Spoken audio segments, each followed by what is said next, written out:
E aí, gente, ó, hoje a gente começa a aula de atualidades de um tema, né, bem mais específico. Na aula anterior, eu fiz questão de frisar que era uma aula que pegava uma discussão mais ampla, né, do processo do que é estudar atualidades.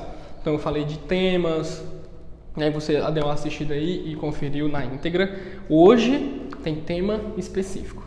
E aí, sem mais delongas, tá? Aqui o papo é reto. Para você, né, já pegar esse vídeo e olhar assim, eu vou assistir até o final porque eu vou aprender muito com ele. O tema da aula vai ser Primavera Árabe, certo? Então, tipo assim, e aí você já pode se perguntar, o que é isso, né? O que é primavera? E aí o que é que tem a ver a primavera com o árabe, o porquê desse nome? E o que é isso? Né? E aí, enfim, tem muitas perguntas, creio que você está pensando aí, e eu vou agora, né, esclarecê-la, todas as dúvidas para você, beleza? Então bora lá. Gente, seguinte, Primavera Árabe é um negócio muito importante de se entender, porque ela foi um estopim, né? Foi um início de um monte de revoluções que ocorreu no Oriente Médio, tá? E aí você dá uma olhadinha nesse mapa aqui do Oriente Médio agora, tá? Você visualiza esse mapa do Oriente Médio, né? Geralmente a gente tende muito a perceber o Oriente Médio muito centrado no Iraque, no Irã, na Síria, Arábia Saudita. Hoje está muito em evidência, né? Mas olha que louco, né? Estado de Israel e Palestina, aquele conflito étnico, religioso lá, mas é no mínimo desde a década de 40, tem aquelas confusões, mas hoje está em evidência. E aí a Primavera Árabe foi um início de um monte de revoluções muito importantes, porque a gente precisa entender como é que essas coisas acontecem. Tá, então bora lá.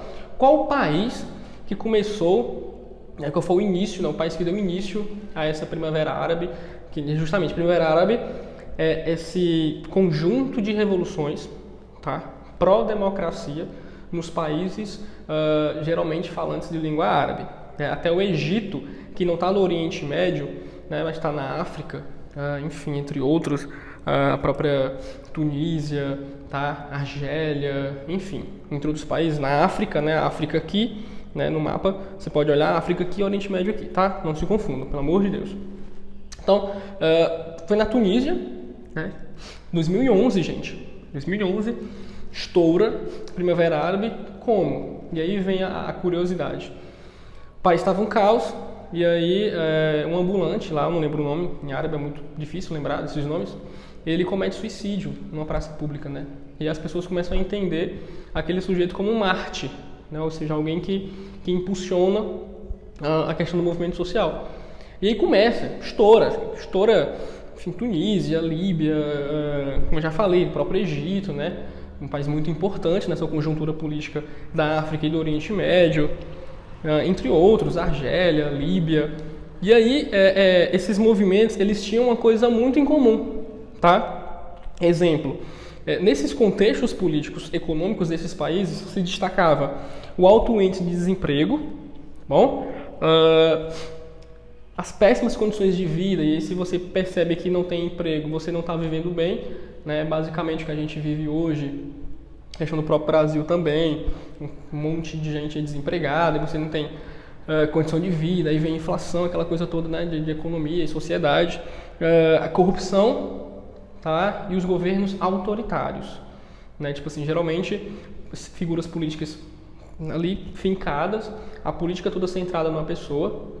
No próprio Irã teve muita discussão sobre isso, entre outros países. Então, a Primavera Árabe, ela é muito importante se entender hoje, e aí você vai pensar, pô, mas 2011, professor? E, gente, a gente está em 2020, e hoje, essa violência, todos esses conflitos que ocorrem lá no Oriente Médio, é muito fruto ainda da Primavera Árabe. Crise humanitária, todo mundo abandonando o Oriente Médio. Você acha que... E aí, perceba, né? Você só vai abandonar o seu país, a sua comunidade, quando você perceber que ele não tem mais perspectiva de vida. E aí, essa questão da Primavera Árabe, ela estimula muito a discussão sobre imigração internacional, sobre xenofobia, sobre política conservadora.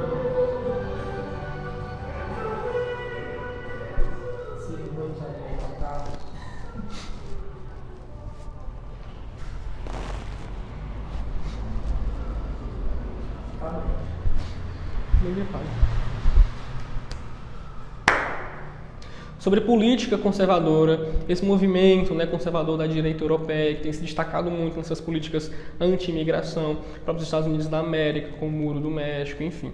Então, para hoje, a nossa aula, eu quero que você dê conta para lembrar no Enem. Pô, o professor lá, Gabriel, na aula de atualidades, disse que a Primavera Árabe foi esse movimento que se deu na Tunísia, em 2011, né?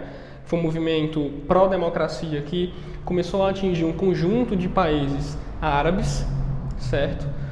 Que lutava contra alto índice de desemprego, contra a corrupção, contra o governo autoritário. E aí até hoje, né, a gente ainda vê reflexo da Primavera Árabe aliado à questão terrorista, né, de como os grupos terroristas têm muita força política naquele espaço do Oriente Médio. Então, espero que você tenha entendido. É rapidão, com bate pronto. Tá? A gente vai estar disponibilizando, vamos tentar disponibilizar depois na plataforma algumas questões, algum tipo de simulado para você já ir também treinando, para você sempre estar lembrando e reforçando a questão dos conteúdos de atualidade, beleza? Então lembrando, para fechar, atualidades é algo sempre que acontece no passado, mas que reflete ainda no futuro, no presente, no caso, e a Primavera Árabe ela é essencial para você entender por que o Oriente Médio é tão complicado, por que o Oriente Médio tem tanto conflito político, por que o Oriente Médio tem tanto conflito econômico. E isso eu estou tirando aqui do eixo a questão Israel-Palestina, beleza? Então, meus queridos e minhas queridas, abraço e até a próxima aula com um novo tema de aula. E bora lá, que a preparação aqui é mil, tá? Então, abraço, fui!